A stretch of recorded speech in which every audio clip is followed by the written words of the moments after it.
Assalamualaikum warahmatullahi wabarakatuh. Innal hamdalillah nahmaduhu wa nasta'inuhu wa nastaghfiruhu wa nastahdihi wa na'udzu billahi min shururi anfusina wa min sayyiati a'malina may yahdihillahu fahuwal muhtad wa may yudlil falan tajida lahu waliyyan mursyida. Asyhadu an la ilaha illallah wahdahu la syarika lah wa asyhadu anna Muhammadan abduhu wa rasuluh. Ballagha risalah wa adal amanah wa nasaha al ummah wa tarakaha ala mahajjatil bayda lailuha kanahariha la yazighu anha illa halik. Amma ba'd. Ma'asyiral mu'minin rahimani wa rahimakumullah jami'an. Alhamdulillah, kita bersyukur kepada Allah Azza wa Jalla dengan segala kenikmatan yang Allah berikan kepada kita semua. Salawat dan salam kepada Nabi Muhammad sallallahu alaihi wasallam, khairul anbiya'i wal mursalin, sebaik nabi dan sebaik rasul.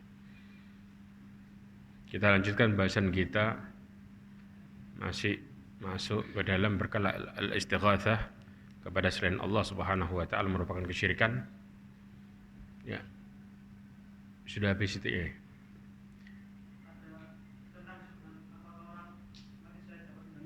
Oke, syubhat. Ma'asyiral mu'minin rahimani wa rahimakumullah. Ada tentang beberapa syubhat, ya. Dan subhanallahnya, syubhat ini pakai dalil sahih. Ya. Ini yang kemudian menjadi sebuah permasalahan di antara syubhat-syubhat yang ada berdasarkan dalil, yaitu apa? Di mana Allah Subhanahu wa taala berfirman di dalam surat An-Nisa ayat 64. Coba dibaca artinya.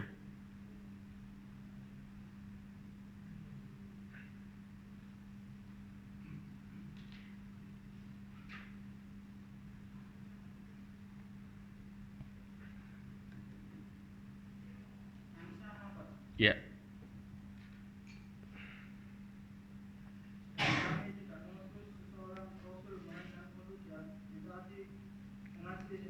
Terus?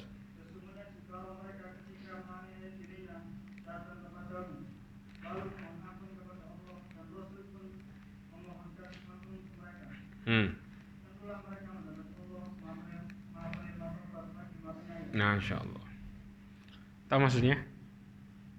Ya, jadi kalau ini dalil dipakai untuk mereka ya memahami secara umum. Jadi kalau seandainya Rasulullah meninggal, toh kalau kita datang ke kuburannya meminta ampun supaya Rasulullah SAW mendoakan kepada Allah Subhanahu wa taala, kita diampuni.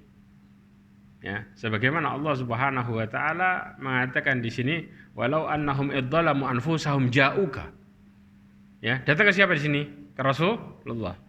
Fastaghfirullah wastaghfara lahumur rasulu lawajadullaha tawwabar rahimah. Ya. Maka kemudian mereka mendatangimu buat apa? Untuk memohon ampun kepada Allah. Supaya apa? Wahai Rasulullah, mohonlah ampun kepada Allah untuk saya. Istilahnya seperti itu. Ya. Kemudian Rasulullah kemudian memohon ampun untuk mereka, maka engkau akan dapatin Allah Subhanahu wa taala Maha Pengampun, Maha menerima taubat dan Maha Penyayang. Ya. Ini dipakai juga buat dalam posisi Rasulullah meninggal. Ya, syubhatnya di sini. Ya. Lalu bagaimana cara membantahnya? Ada 4 hal. 1. Ayat ini ya hukumnya khusus, tidak bisa dikiaskan secara umum. Artinya apa? Seakan-akan ada sebuah syarat diterimanya taubat adalah datang kepada Rasulullah supaya Rasulullah memohonkan ampun kepada Allah. Tapi kalau kita memahami bagaimana hadis-hadis yang ada, bahwa amalan para sahabat tidak ada yang didapati ketika mereka berdosa maka mereka mendatangi Rasulullah kemudian meminta ampun agar memohon kepada Allah Subhanahu wa taala, melainkan para sahabat bertobat sendiri secara langsung kepada Allah. Ini prakteknya. Paham? Maka di sini para ulama mengatakan bahwa ayat ini kejadian khusus, yaitu berkaitan dengan perilaku suatu kaum. Perhatikan katanya, suatu kaum yang tidak beradab kepada Rasulullah SAW. Ya, sebagaimana ayat yang sebelumnya. Coba dibaca ayat sebelumnya. Yang Allah Subhanahu wa taala jelaskan perilaku mereka yang berhukum kepada tauhid pada nabi yang ada di tengah-tengah mereka. An-Nisa ayat 60. Ya, 60. Apakah kamu tidak memperhatikan orang-orang yang mengaku dirinya telah beriman kepada apa yang diturunkan kepadamu dan Terus? kepada apa yang diturunkan sebelum kamu? Ya. Mereka hendak berhakim kepada tauhid. Nah, Padahal mereka telah diperintah mengingkari tauhid itu. Dan syaitan bermaksud menyesatkan mereka dengan penyesatan yang sejauh-jauhnya. maka dari sini disebutkan di dalam tafsir Kabir, ya, dijelaskan oleh Imam Ar-Razi mengatakan bahwa ada 2 dosa yang dilakukan. 1, tidak berhukum dengan hukumnya Nabi. 2, tidak mentaati perintah Allah untuk berhukum dengan hukumnya Nabi. Maka 2 dosa ini mereka ingin bertobat dengan syarat apa? Mereka datang kepada Nabi karena mereka telah mengingkarinya dengan berbuat buruk kepada Rasulullah SAW. Akhirnya apa? Minta maaf gak sama Rasulullah? Kemudian juga meminta supaya Allah SWT mengampuni mereka dengan cara supaya Rasulullah SAW mendoakan mereka supaya diampuni dosanya. Jadi ini ayat khusus, ya, tidak bisa dipukul rata. Oh kalau gitu datengin Rasulullah supaya ngampunin dosa kita, tinggal ngomong aja. Hidup mati, nggak ada penjelasannya ya ikhwah. Jadi kalau kita lihat ke asbabun nuzulnya, jelas. Yang kedua, istilah kata-kata ja'uka, datang kepadamu, ja'uka di sini, ya, datang kepada Nabi SAW secara langsung, ya, bukan kata-kata ja'u ila qabrika, datang ke kuburan, nggak ada. Istilahnya kata ganti orang keberapa? Kedua. Jelas? Kalau datang jadi kata ganti orang ketiga. Tapi di posisi ini kata ganti orang kedua. Jadi Rasulullah dalam posisi hidup. Ya. Kemudian bantahan yang berikutnya adalah kata-kata id. Ketika. Istilah id di sini adalah kejadian yang sudah lalu.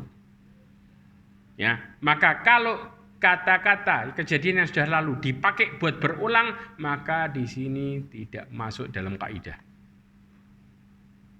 Jelas? Yang keempat, Allah Subhanahu wa taala mengungkapkan kata-kata mereka dengan dhamir kata ganti orang keberapa? Ya, ketiga. Maka di sini berlaku, ya, kata ganti tidak bisa dipakai buat umum, tapi dipakai buat khusus. Berarti dikhususkan suatu kaum di saat Nabi masih hidup, selesai. Ya. Jadi balik lagi ke tafsir. Balik lagi ke bagaimana kemudian dhamir-dhamir yang ada. Ya. Selain itu juga, ya, mereka berdalil dalam ayat Al-Qur'an, berdalil dengan hadis Nabi SAW. Apa aja hadis-hadisnya? Syubhat yang pertama, yang diriwayatkan oleh Imam Bazzar, dikatakan al-anbiya wal ahya fi kuburihim yusallun. Kata Rasulullah SAW, sesungguhnya para nabi itu hidup di kuburnya. Ngapain? Sholat. Berarti kalau gitu hidup dong. Berarti kalau gitu bisa respon dong. Kita bisa ngomong dong. Betul nggak? Nah, caranya gimana? Bahkan Rasulullah mengatakan dalam hadisnya bukan cuma satu ikhwah, ada 2. Hadis riwayat Imam Muslim. Mungkin kalau Al-Bazzar orang mengatakan, ya, Imam Muslim lebih kuat lagi nih. Kata Rasulullah, marartu ala Musa lailata usriya. Aku melewati Musa di malam Isra. Ya. Indal kathibil ahmar, di kathib ahmar, wa huwa qa'im yusalli fi qabrihi. Di mana posisinya? Di kuburannya, salat. Rasulullah SAW ditampakkan Nabi Musa salat di dalam kuburnya. Berarti kalau gitu Nabi hidup dong. Betul enggak? Kata-kata ini benar. Ya, tidak dibantahkan. Tapi yang jadi masalah adalah subhatnya dialihkan. Ya, pemahaman secara umum bisa diajak ngomong. Ya, cara bantahnya gimana? Satu, kehidupan tersebut bukan kehidupan hidup secara umum yang disebut dengan hayatud dunya.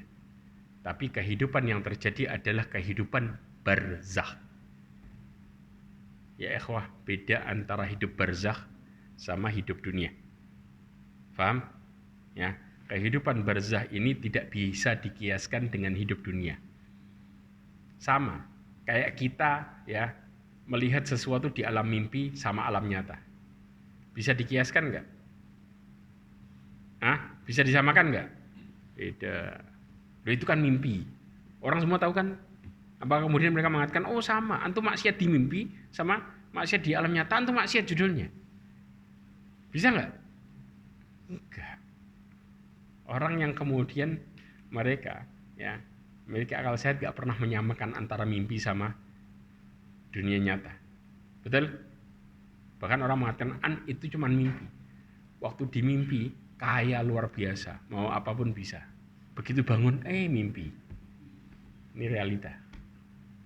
Sama, alam barzakh sama dunia lain. Ya. Kemudian kedua, salat di sini bukanlah taklif sebagaimana di dunia. Allah tidak memerintahkan untuk para nabinya harus sholat di kuburan, di dalam ketika di barzakh. Tetapi keinginannya sendiri. Bukan sebagaimana menjadi syariat kewajiban seketika di dunia. Jelas di sini, ya. Maka di sini sholatnya bukan diperintahkan oleh Allah, tetapi melakukannya untuk merasakan kelezatan ketika di dalam kuburnya. Jadi orang dikubur itu ya ikhwah, saking mereka senangnya Allah tampakkan surganya, maka mereka selalu bersyukur kepada Allah Azza wa Jalla di dalam kuburnya, karena Allah tampakkan surganya. Dalam hadis Nabi SAW dikatakan, la yadkhul jannatu ahad illa uriya maq'adahu minan nar walau asa'a liyazdadu syukra. Kemudian Rasul juga mengatakan, wala yadkhul naru ahad illa uriya maq'adahu minal jannah walau ahsana liyazdadu hasrah. Kata Rasulullah SAW, nggak akan pernah seseorang masuk surga sampai ditampakkan di tempatnya di neraka kalau dulu buruk. Jadi dia penghuni surga nih, tapi ditunjukin sama Allah, kalau dulu engkau maksiat tuh tempatmu, dilihatin nerakanya, ya, supaya tambah bersyukur. Senang kan dia, bersyukur sama Allah. Inilah letak bagaimana para penghuni kuburan itu mereka bahagia kalau penghuni surga, karena mereka ditampakkan nerakanya kalau dulu maksiat. Kalau paham di sini, karena Allah kepingin mereka bersyukur. Di sisi lain, ya, mereka tidak akan pernah masuk neraka sebelum ditampakkan tempatnya di surga. Kalau dulu baik, supaya tambah nyesel. Jadi yang penghuni surga tambah senang, yang penghuni neraka tambah nyesel. Inilah kondisi bagaimana seseorang ketika dikubur. Mereka bukan sekedar ditampakkan tempat aslinya di surga ataupun neraka, tapi ditampakkan tempat sebaliknya. Ya.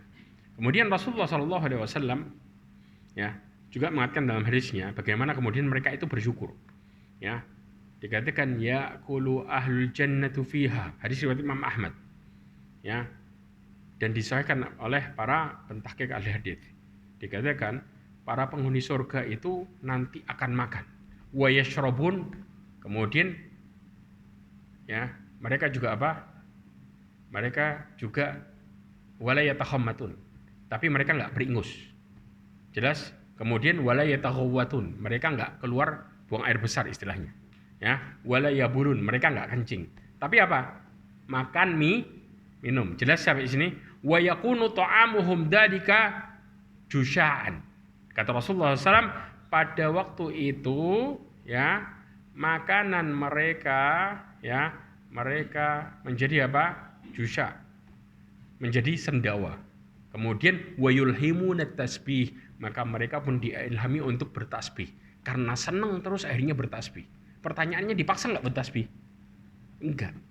Tapi karena mereka bersyukur saking nikmatnya, maka mereka bertasbih bolak-balik. Penghuni surga ini kita bicara. Sama posisinya ketika di posisi di kuburan. Mereka terilhami buat apa? Saking bersyukurnya para nabi, salat. Karena senang terus. Allah tampakkan nikmatnya, Allah kasih nikmatnya di dalam kubur mulai. Bahkan disebutkan dalam hadis riwayat Imam Ahmad, orang-orang yang kemudian ya mereka orang yang dikasih kenikmatan sama Allah dibukakan salah satu pintu surga sehingga mereka merasakan nikmatnya. Tapi belum masuk.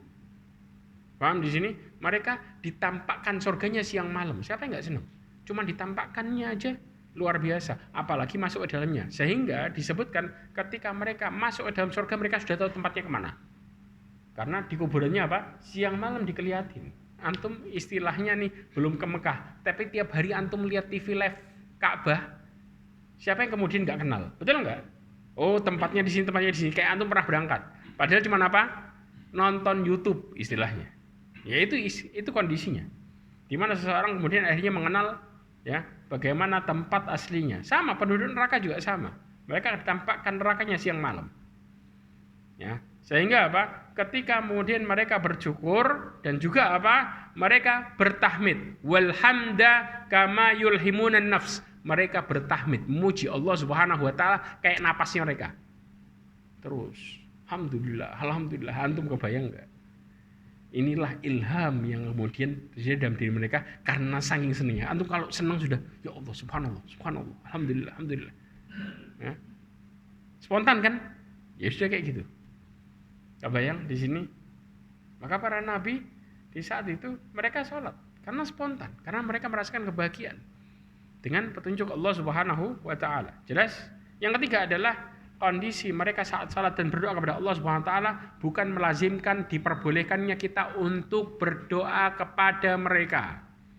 Enggak ada dalil yang ngomong kalau mereka sholat berarti kita bisa minta sama mereka. Tidak ada satupun dalil yang menjelaskan masalah ini. Ya, sama. Kita kalau lihat nih para malaikat selalu beribadah kepada Allah Subhanahu wa taala, mendoakan orang-orang yang beriman. Betul enggak? Meminta ampunkan buat mereka. Lalu apakah kemudian kita disuruh berdoa sama malaikat?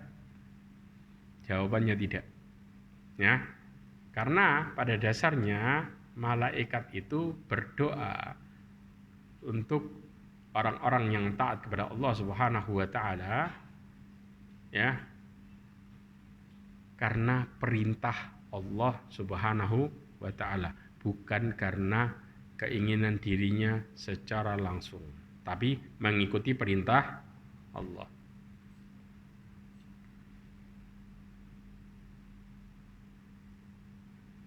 Ya. Coba buka surat Ghafir ayat 7.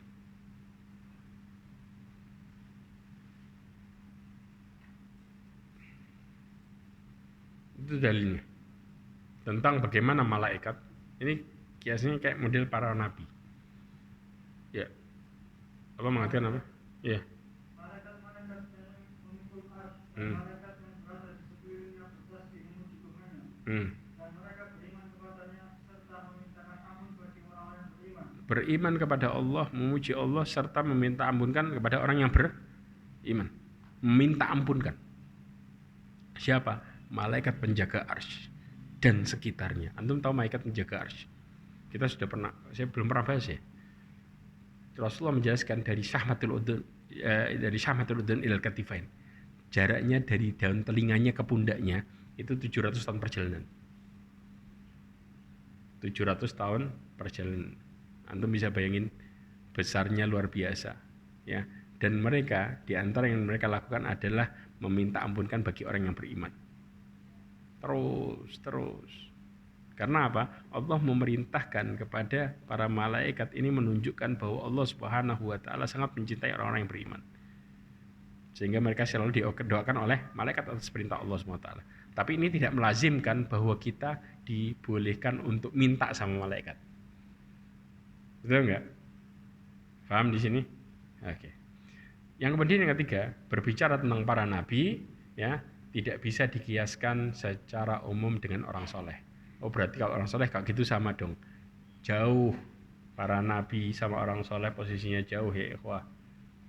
Ya. Bahkan orang soleh sama orang syuhada mana yang lebih utama? Orang syuhada. Jadi nggak bisa kemudian dikiaskan. Apalagi kemudian kita bicara orang soleh menurut penglihatan kita. Yang melihat orang itu soleh dan tidaknya siapa? Allah Azza wa Jalla. Karena Allah Subhanahu wa Ta'ala benar-benar mengetahui apa yang dilakukan oleh hatinya. Ya, kita nggak bisa, kita cuma lihat dari casingnya toh, betul nggak? Tapi Allah yang tahu mana yang buruk, mana yang baik. Kemudian dalil yang kedua, di antara syubhat dalam hadis Nabi SAW yang dipakai adalah yang diriwayatkan oleh Imam Abi Dawud, disebutkan ma min ahadin yusallimu alayya illa radda alayya ruhi hatta arudda alaihi salam. Coba perhatikan, ini hadis sering dipakai ya, untuk menjadikan dalil bahwa Rasulullah SAW itu bisa jawab. Di mana Rasulullah mengatakan tidak ada seorang pun yang memberikan salam kepadaku kecuali Allah akan mengembalikan ruhku kepadaku sehingga aku balas salamnya. Cara bantahnya gimana? Cara bantahnya gimana? Ada dua. Yang pertama, hadis ini menunjukkan bahwa inilah kehidupan barzakhnya Nabi. Tidak terus-menerus. Betul enggak? Dibalikin dulu rohnya, baru Rasulullah bisa jawab. Siapa yang balikin? Allah, persis. Itu mah jelas nih hadis. Ya, dibalikin dulu rohnya, kemudian Rasulullah jawab. Dibalikin lagi, Rasulullah jawab. Ya. Kenapa? Kalaupun roh Nabi dikembalikan, maka tidak berarti Rasulullah SAW hidup seperti manusia di alam dunia. Yang kedua adalah roh Nabi dikembalikan khusus buat jawab salam, bukan buat jawab permintaannya orang. Kalau buat jawab permintaannya orang, maka Rasulullah jawab juga. Dijelasin dia di sini. Jelas, tapi Rasulullah hanya mengatakan apa? Menjawab salam. Ya. Alasan rohnya balik karena jawab salam. Berarti kalau sudah dijawab salamnya selesai, maka kemudian kembali lagi. Ya. Kemudian dalil yang ketiga yang menjadi syubhat adalah di mana kaum musyrikin tewas. Ini Rasulullah SAW mengajak, ya, ngasih tahu kaum musyrikin yang ada di kuburan. Ini lebih, orang-orang lebih merasa, wah berarti Rasulullah ngajak orang bicara orang mati. Ya, Anda melihat baik-baik hadisnya. Hadis ini hadis riwayat Imam Bukhari lagi. Di mana Rasulullah mengatakan falamma kana bi Badrin yaum ats-tsalits. Dikatakan pada waktu kejadian perang Badar. Hari berapa? Ketiga. Amara bi rahilatihi fashudda alaihi rahluha. Maka kemudian Nabi pun memerintahkan supaya apa? Tunggangannya disiapkan. Ya, lalu diletakkan apa? Pelananya. Tsumma masya wa taba'ahu ashabuhu. Kemudian berjalan dan diikuti oleh para sahabatnya. Ya, hatta qama ala syafatir raqi, ya, sampai kemudian apa? Sampai Nabi kemudian berdiri di mulutnya sumur. Ya. Sambil diikutin apa? Para sahabatnya. Faja'ala yunadihim bi asma'ihim wa asma'i abaihim. Sambil, ya, di saat itu dipanggil nama-namanya siapa? Nama-namanya mereka, orang-orang kafir Quraisy yang dimasukin ke sumur, jasadnya, dan dipanggil plus nama bapaknya lagi. Ya Fulan bin Fulan, ya Fulan bin Fulan, yang di dalam. Siapa mereka? Pembesarnya kafir Quraisy. Masukin, dicemplungin di sumur, jasadnya. Dipanggil kemudian sambil mengatakan apa? Ayasurrukum annakum ata'tumullah wa rasulah. Rasulullah SAW menegakkan hujah sambil nasihatin sebenarnya orang-orang yang masih hidup. Ya, dengan mengatakan bukankah menyenangkan buat kalian kalau kalian taat kepada Allah dan Rasulnya. Sekarang mereka sudah ngelihat sendiri janji Allah. Gimana kalau tidak taat? Berarti apa? Kira-kira yang di sumur dengar nggak? Dengar. Bisa jawab?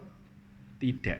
Hanya diperdengarkan untuk menegakkan hujah plus menghinakan mereka. Anda bisa bayangin? Kemudian juga Rasulullah SAW mengatakan, fa inna qad wajadna ma wa'adana rabbuna haqqa. Kata Rasulullah, kami ini sudah mendapati apa yang dijanjikan oleh Tuhan kami dengan benar. Maka kemudian fahal wajadtum ma wa'ada rabbukum haqqa. Maka apakah kalian sudah mendapatkan apa yang dijanjikan oleh Tuhan kalian secara benar? Sudah ngelihat kan? Kenyataan istilahnya seperti itu ya, ikhwah. Maka kemudian Umar bin Khattab mengatakan, "Ya Rasulullah, ma tukallimu min ajsadin la arwah laha." Bagaimana kau bisa mengajak bicara orang-orang yang kemudian hanya sekedar jasad yang enggak ada ruhnya? Maka Rasulullah SAW mengatakan, "Walladzi nafsu Muhammadin biyadihi." Demi jiwa Muhammad yang ada berada di tangannya. "Ma antum bi asma'a lima aqulu minhum." Ya, maka Rasulullah SAW mengatakan bahwa kalian itu tidak lebih mendengarkan daripada mereka tentang apa yang aku katakan. Mereka lebih dengar, Allah perdengarin langsung. Ditegain sama mereka hujah di mana mereka selama ini mengingkari apa yang dibawa oleh Rasulullah SAW. Maka Imam Qatadah mengatakan, ahyahumullah hatta asma'ahum. Allah Subhanahu wa taala menjadikannya seakan-akan apa? Allah hidupkan mereka sampai mereka mendengar. Di mana? Di sumur tadi. Qaulu taubikhan wa tasghiran. Ya, perkataannya buat apa? Menghinakan mereka dan merendahkan mereka, buat mereka jadi kecil. Ya. Antum bisa bayangin, ya. Wa nakimatan wa hasratan wa nadaman. Disertai dengan perasaan apa? Perasaan balasan atas mereka, penyesalan terhadap apa yang mereka lakukan. Di dalam nyesel-nyesel mereka. Ya, inilah yang kemudian ditegakkan oleh Rasulullah SAW. Ya, maka kemudian perkataan Umar bin Khattab, ya, diriwayatkan dari Nabi SAW, "Ma antum bi asma'a lima aqulu minhum." Kalian tidak lebih mendengar daripada yang aku katakan kepada mereka. Jadi siapa yang lebih mendengar? Mereka lebih dengar jelas, detail, jelas. Ya, maka dari sini, ya, dikatakan juga ghaira annahum la yastati'una ayaruddu alayya syai'an. Tetapi apa? Hanya saja mereka tidak bisa membalas perkataanku sedikit pun. Jadi mereka cuma diperdengarkan tok, diperdengarkan sambil nyesel. Ya, sambil terhina, antum bisa bayangin. Dan ini yang kemudian ditegakkan Rasulullah SAW terhadap apa? Hujah juga bagi yang masih hidup. Ingat, nyesel nggak bekalnya. Jadi Rasulullah di satu sisi ngajarin sahabat, jangan nanti nyesel. Sudah mati, mereka hanya bisa ngelihat kenyataannya bahwa Allah Subhanahu Wa Taala telah menegakkan keadilan terhadap apa yang mereka lakukan dari kemaksiatan, dari pembangkangan. Dan tapi nggak bisa balik lagi. Betul apa enggak? Ya udah, itu yang terjadi. Nah, dari sini muncul syubhat yang berbagai macam kan. Berarti Rasulullah SAW bisa ngajak bicara orang yang mati. Dipukul secara umum. Yang pertama, ya, bahwa mayat itu tidak bisa mendengar perkataan manusia. Dalilnya surat Fatir ayat 22.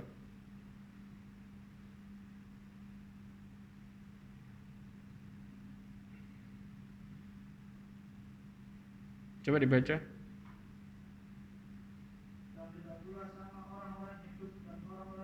Berhenti. Gak sama orang-orang yang hidup dengan orang yang mati. Perhatikan baik-baik. Allah katakan gak sama orang yang hidup dengan orang yang mati. Beda kan? Jelas? Apa? Lanjutin. Nah, Allah memberikan pendengaran kepada siapa yang dikehendaki. Berarti gak bisa pakai prasangka kita. Tetapi pakai kehendak Allah. Jadi jangan main kemudian apa? Main klaim, wah ini orang soleh pasti bisa dengar. Ini namanya klaim pribadi. Tapi Allah yang menghendaki maka mereka baru bisa dengar. Kalau tidak. Jelas posisi ini? Ya. Di antaranya nanti saya jelasin. Bagaimana mereka bisa mendengar dalam hal apa. Kemudian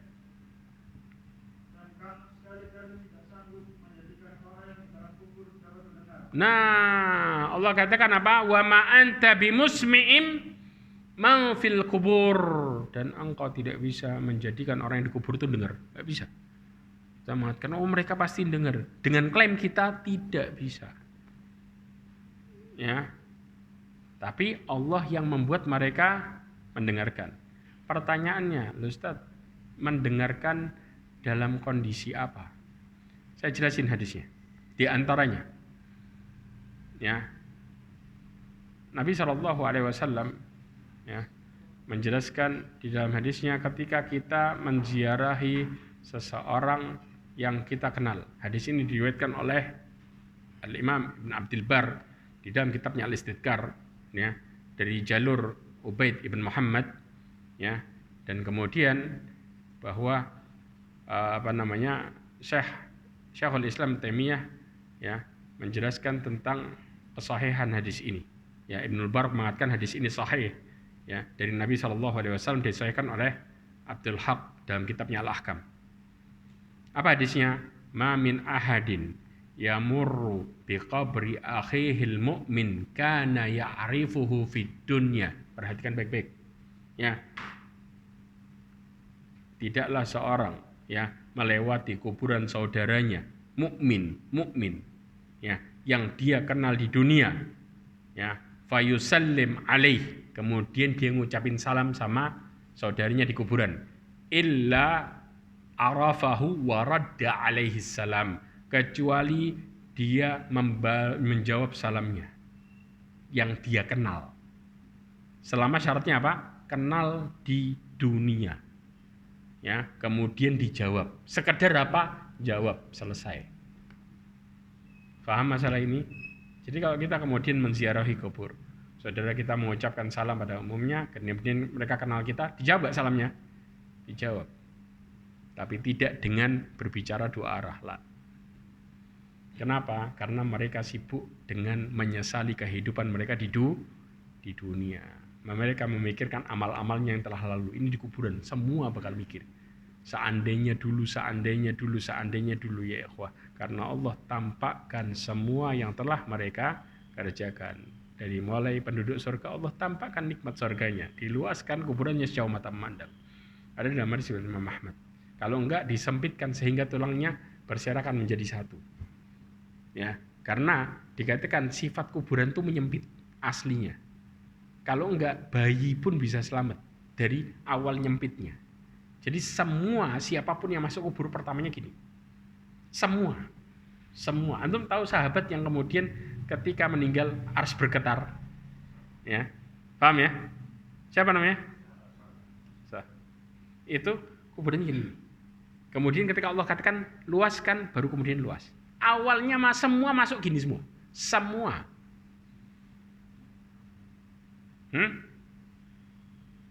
Antum bisa bayangin nggak? Semua kuburannya itu menyempit. Begitu, ya, orang ketika Allah Subhanahu wa taala katakan kepada kuburannya, ya, luaskan kuburannya sejauh mata memandang, baru kemudian diluaskan.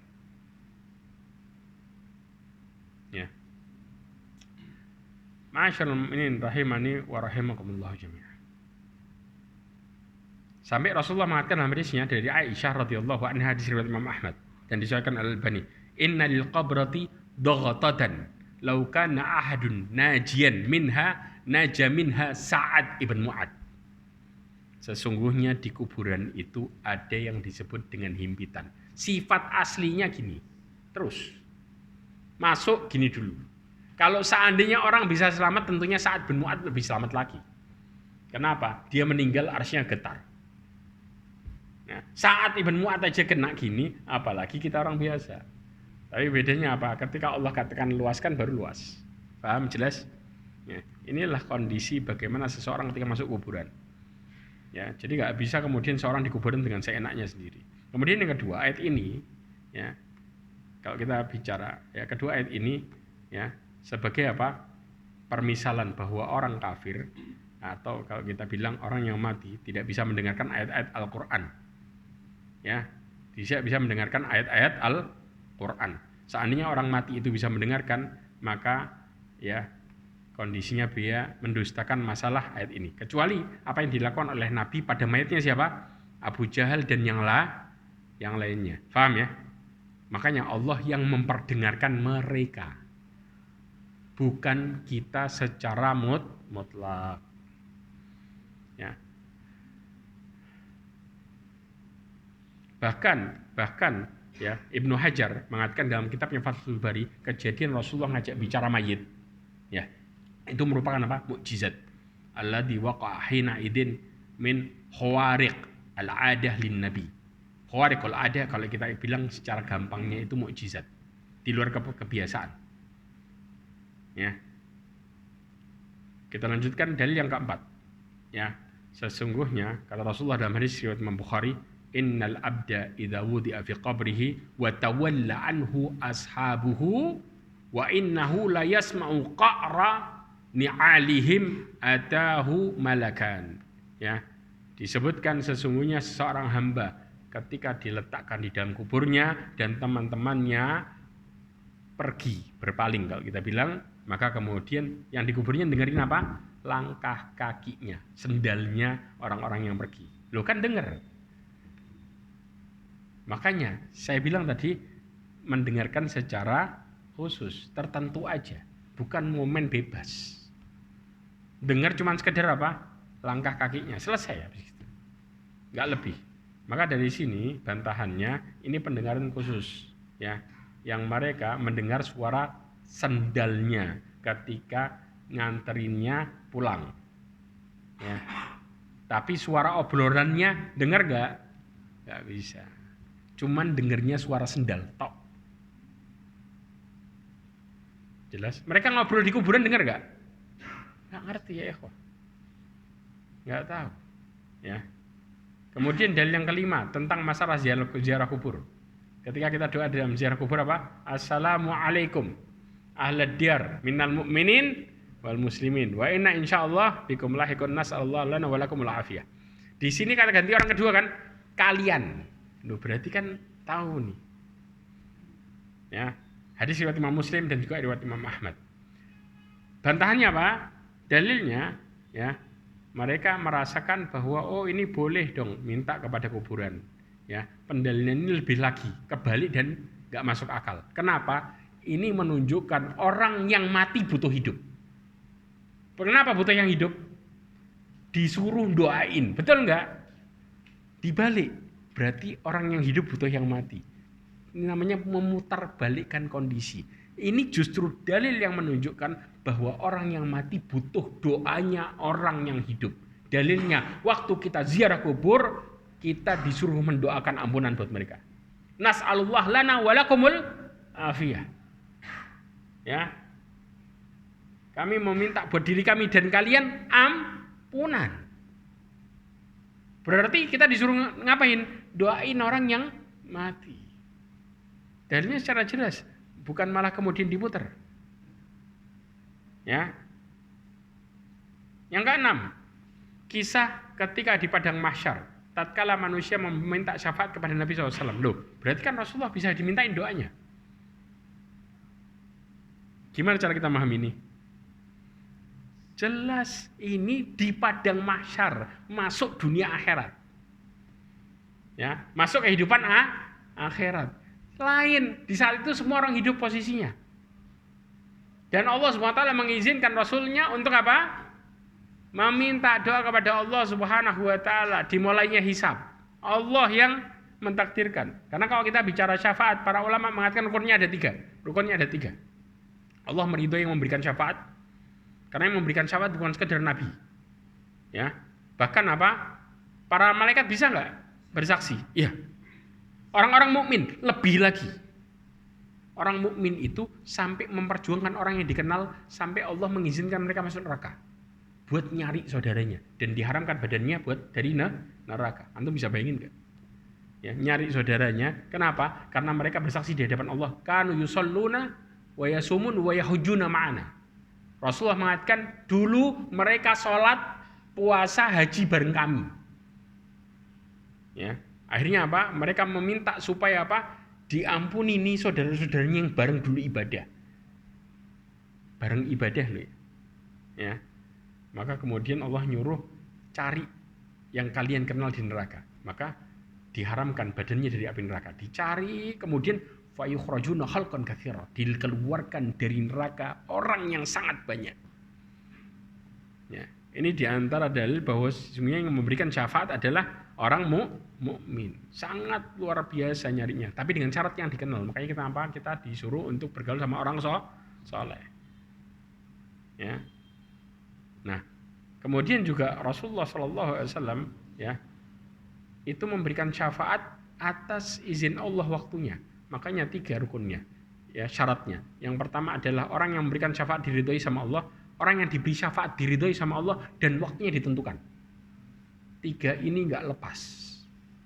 Ya, berarti semua atas izin Allah, bukan atas keinginan setiap orang.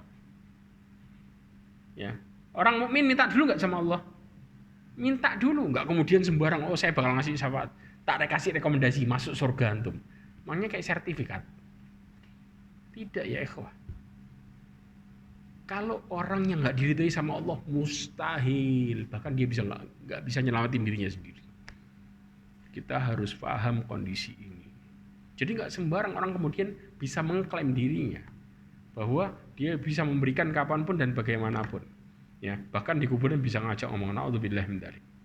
Ya, hadis ini menunjukkan bahwa Nabi tidak lagi dalam keadaan mati, tetapi hidup dalam posisi setelah dibangkitkan. Jelas dalilnya? Kondisi yang ke-7. Ketika kita bersolawat, kalau kita bilang salat apa? Waktu tahiyat itu Ibrahimiyah. Ya. Ketika kita mengucapkan salawat kepada Nabi dengan mengucapkan Assalamu alaika ayyuhan nabi. Kata ganti orang keberapa itu? Kedua. Istilahkan nih orangnya di hadapan kan? Betul enggak? Ya, gimana nih? Berarti kan Nabi masih hidup. Nabi ada di hadapan kita. Ini syubhatnya. Ya. Cara bantahnya, yang pertama, kita harus pahami bahwa maksud dari perkataan salam tersebut bukan untuk mengajak bicara dan menyuruh Rasulullah SAW. Tetapi tujuannya adalah menghadirkan dalam hati kita keagungan Nabi SAW. Itu tujuannya, supaya kita sadar bahwa kita ini benar-benar memuliakan Rasulullah dan ajarannya. Biar apa? Termotivasi ngikutin terus. Ya, kenapa? Ini ditunjukkan dalam beberapa hal. Yang pertama, para sahabat mengucapkan salam ini dalam posisi sholat. Meskipun mereka tidak bersama Rasulullah SAW. Dalam posisi Nabi hidup gak? Dan Nabi sudah mati sama gak? Sama persis. Dan mereka tidak meyakini kalau Nabinya ada di depan. Betul gak? Jelas? 1. 2. Mengucapkan dalam sholat dalam kondisi ya ketika bermakmum kepada Nabi dan tidak mengeraskan suaranya. Ya. Mereka dengan maksud apa? Mendoakan Nabi bukan untuk mengajak bicara Nabi. Pas sholat mereka ngomongin itu. Ya, mereka bukan buat ngajak ngomong ngasih salam supaya Nabinya jawab ketika salam, coba ketika sholat tengah-tengah sholat, nggak ada. Ya, kalau kita berhujah dengan ini maka kita batil secara jelas. Berarti jamaah sama imam omong-omongan dong. Nggak ketemu antum dalil itu, betul nggak? Diingkari semuanya, nggak mungkin. Yang ketiga, seandainya bacaan salam tersebut bermaksud untuk mengajak bicara Nabi, maka mereka memperdengarkan salam tersebut kepada Nabi SAW dengan suara keras. Mereka ucap Assalamu alaika ayyuhan nabi. Betul enggak? Pertanyaannya, bacaannya pelan buat pribadi atau keras? Pelan. Ya, dari sini aja udah jelas nyata. Ya. Kemudian juga mereka tidak merasa sedang berbicara dengan Rasulullah SAW. Tapi mereka apa? Melakukan yang diperintahkan, dicontohkan oleh Rasulullah dalam sholatnya. Rasulullah nyuruh kayak gitu, ya sudah mereka lakukan itu. Sampai Rasulullah meninggal, tetap lafadznya sama. Dan yang terakhir, ya, kalau maksudnya berbicara, maka ini hanya sebatas salam saja, tidak dikiaskan dengan pembicaraan yang lain. Salam tok, selesai. Nggak ada istilahnya, kemudian mereka bisa ngobrol. Bahkan ya ikhwah, kuburan Rasulullah depan mata mereka, betul nggak? Pertanyaannya, ada nggak riwayat sahabat ngajak bicara Rasulullah ketika meninggal? Cek dan cari. Tabiin ada nggak? Tidak ada satu riwayat pun yang mengatakan bahwa Rasulullah diajak bicara waktu meninggal. Tidak ada satu pun di mana mereka ngajak bicara Rasulullah di depan kuburannya. Faham di sini? Jadi kalau para sahabat, kalau Rasulullah mengatakan khairul quruni qarni, tsumma alladziina yalunahu, tsumma alladziina yalunah. Sebaik-baik generasi adalah generasiku, yaitu Rasulullah dan para sahabatnya. Kemudian yang berikutnya, para tabi'in dan kemudian yang berikutnya. Kalau generasi terbaik gak ada yang melakukan, masa generasi setelahnya melakukan sesuatu kemudian dikatakan itu disebut dengan kebaikan dan ibadah? Gak mungkin. karena sumber ya terletak ittiba terjadi bagaimana para sahabat memahami ajaran Rasulullah secara kafah. Ya, maka kita ngikutin bagaimana cara sahabat memahaminya. Makanya Rasulullah mengatakan alaikum bisunnati wa sunnatul khulafa'ir rasyidin al-mahdiyyin min ba'di addu 'alaiha bin nawajid. Hendaklah kalian berdasarkan apa? Sunnahku. Ya, jalanku kata Rasulullah SAW dan jalannya para khulafa rasyidin yang Allah berikan petunjuk kepada mereka. Pegang dengan gigi geraham, gigit dengan kuat. Ini menunjukkan Rasulullah juga nyuruh nyontoh para sahabat bagaimana cara mereka memahami ajaran Rasulullah dan kemudian Rasulullah menyaksikannya secara langsung dan Rasulullah ridho sama mereka. Sumbernya jelas kan? Berarti kalau nggak dilakukan berarti mereka ya melakukan yang terbaik. Apa yang dilakukan sama mereka itulah yang terbaik. Apa yang ditinggalkan itulah yang terbaik. Jelas? Wallahu a'lam bishawab. Dan insyaallah pembahasan berikutnya ya, tidak seorang pun yang berhak disembah selain Allah Subhanahu wa taala. Dan ini insyaallah jadi pertemuan terakhir minggu depan. Insyaallah hari Ahad. Kemudian kita akan bertemu lagi setelah tanggal 17 bulan Juli. Insyaallah bismillah. Ya, mudah-mudahan apa yang kita bahas hari ini bisa menjadikan kita semakin paham tentang bagaimana cara kita meminta tolong dan meminta kepada Allah Azza wa Jalla. Dan mudah-mudahan Allah Subhanahu wa taala menjauhkan kita dari kesyirikan.